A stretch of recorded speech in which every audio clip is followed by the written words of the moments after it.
Yo, what's up?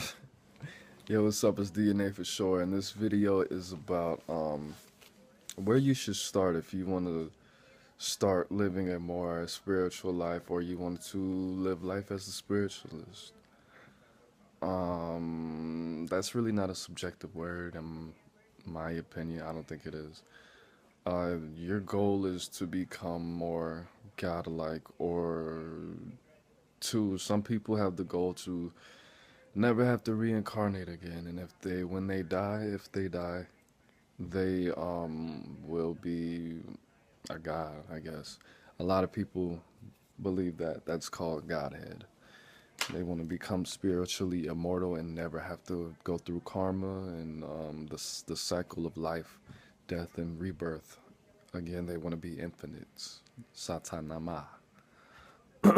Look that up. The first thing that I recommend you doing is learning how to void meditate. That is probably the most difficult thing to learn and to master, in my opinion.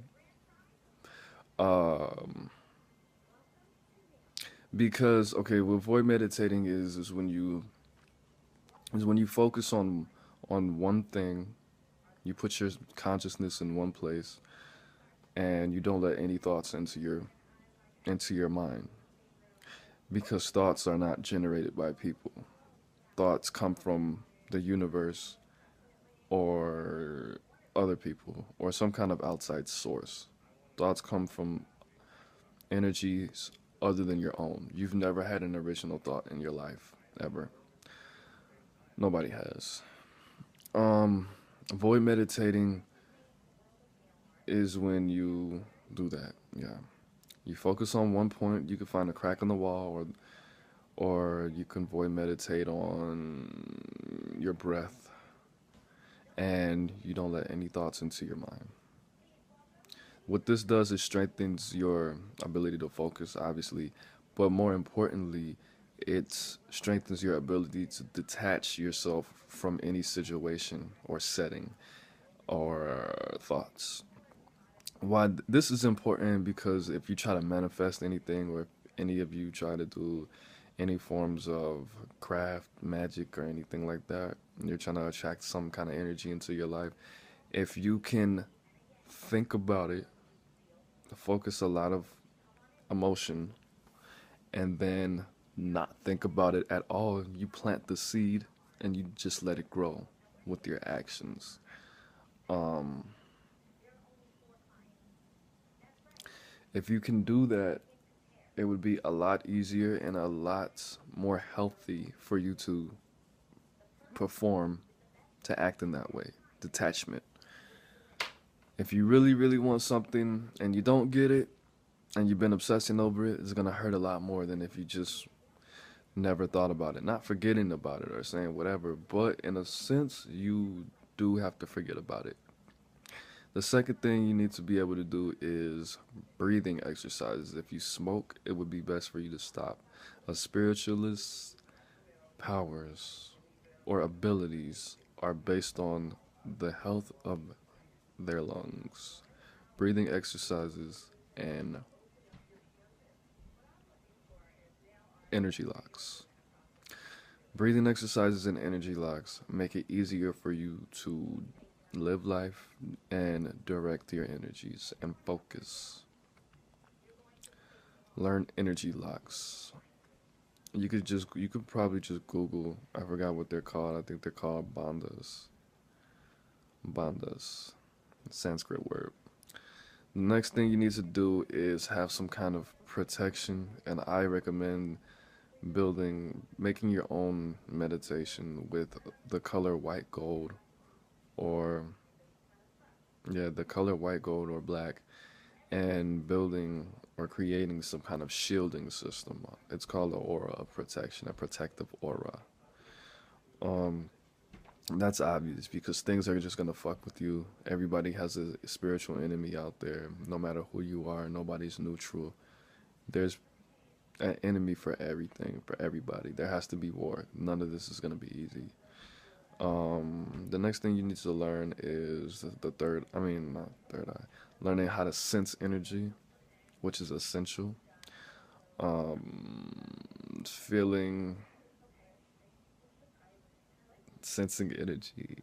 Basically, I can't really, it's nothing, it's not complex, but you have to be able to sense the energies of your body. You have to be able to sense of there's something in the room with you visiting you. You have to be able to sense if somebody is thinking something that they're not expressing and they're trying to do something to you. All of that is good. If there's a fire downstairs and you don't know and you don't smell the smoke yet, stuff like that. Um, the next is to do this. I should have actually said this first. To do this, you have to open your third eye and your sixth chakra and your back extension. I recommend opening. Everybody recommends you opening your third eye first.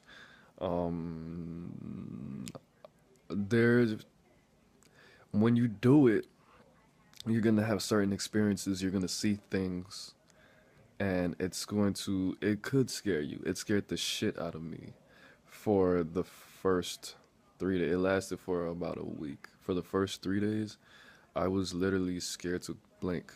I was scared to close my eyes. Whenever I closed my eyes, I would see these things, and it was really life changing.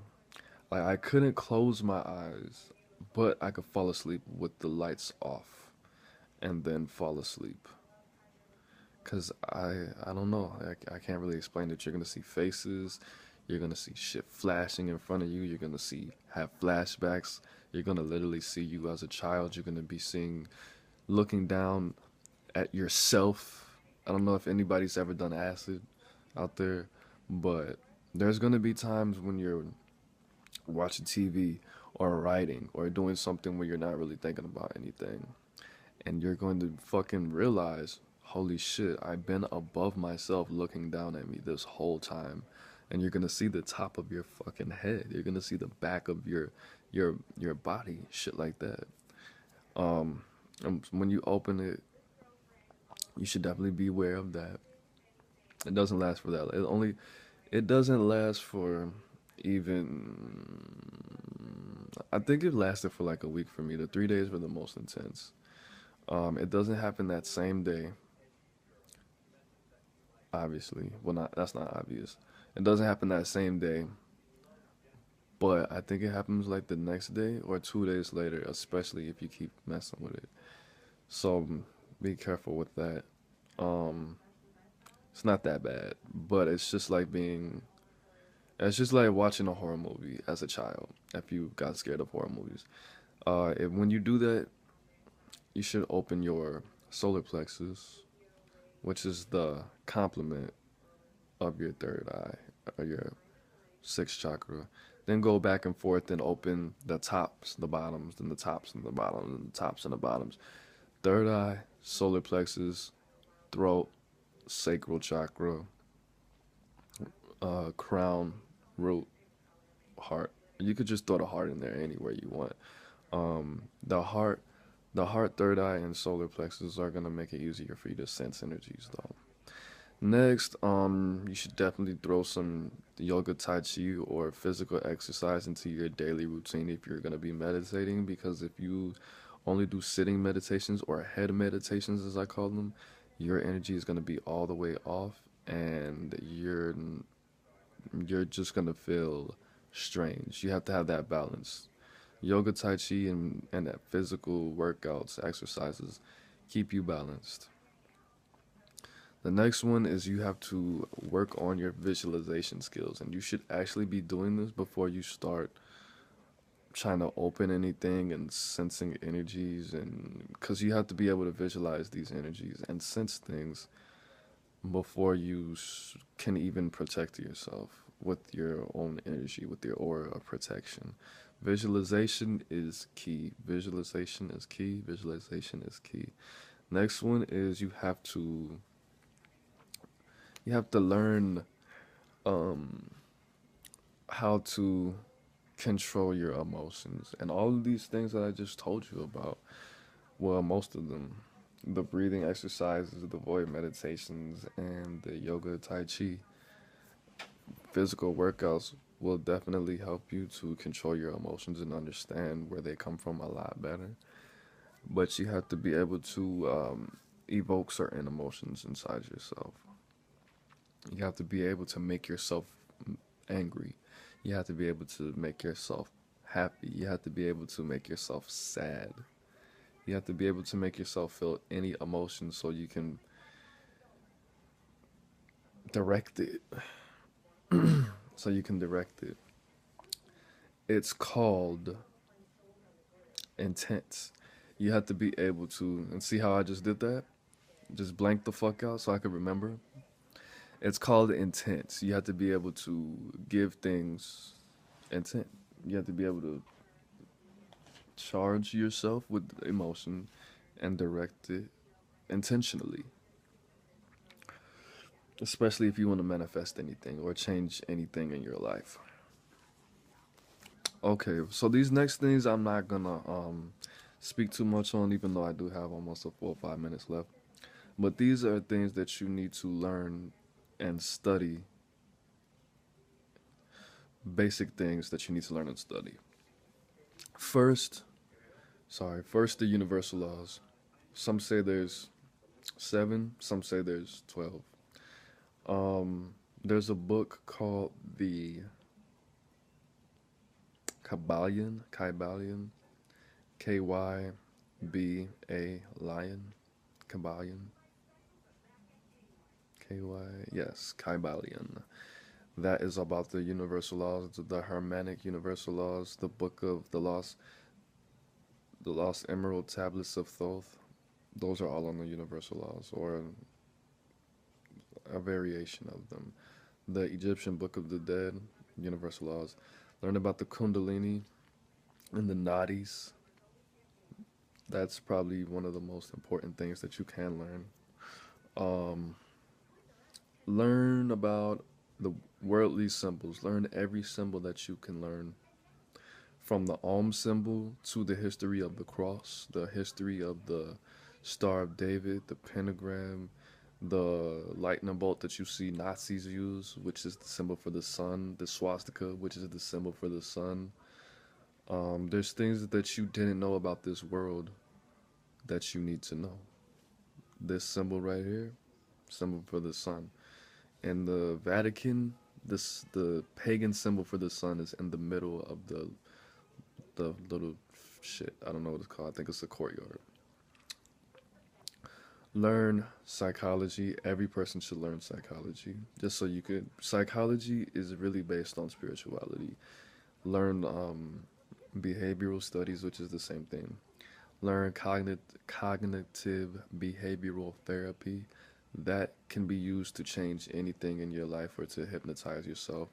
Self-hypnosis, you should learn. NLP, neuro-linguistic programming, you should learn. Learn about all the religions that you can, and the reason that you should do this is to look for the symbolism and the origin of all of these religions, because if you notice, all religions worship the sun or some kind of sun god or light. Learn astrology, obviously. Deep astrology. Learn how to read natal charts. Learn about what every planet means, symbolizes, what energies associated with these planets. Learn numerology. Learn about basic human health and basic human anatomy. Learn about mental health issues. And the most important thing, besides the universal laws, is to learn about the subconscious mind. Learn about the subconscious mind, learn about the subconscious mind, learn about the subconscious mind. And all of these things, that's really everything, in my opinion. That's not everything, of course. You want to learn about the Egyptian gods, Hindu gods, all of those things. But if you take that list, replay this video, like it, subscribe, and take notes on all of these things that I said, watch this video 2 or 3 more times, then you will be where you need to be, and you will have to thank me. All right, it's DNA for sure. How to be a spiritualist. Where to start? Peace.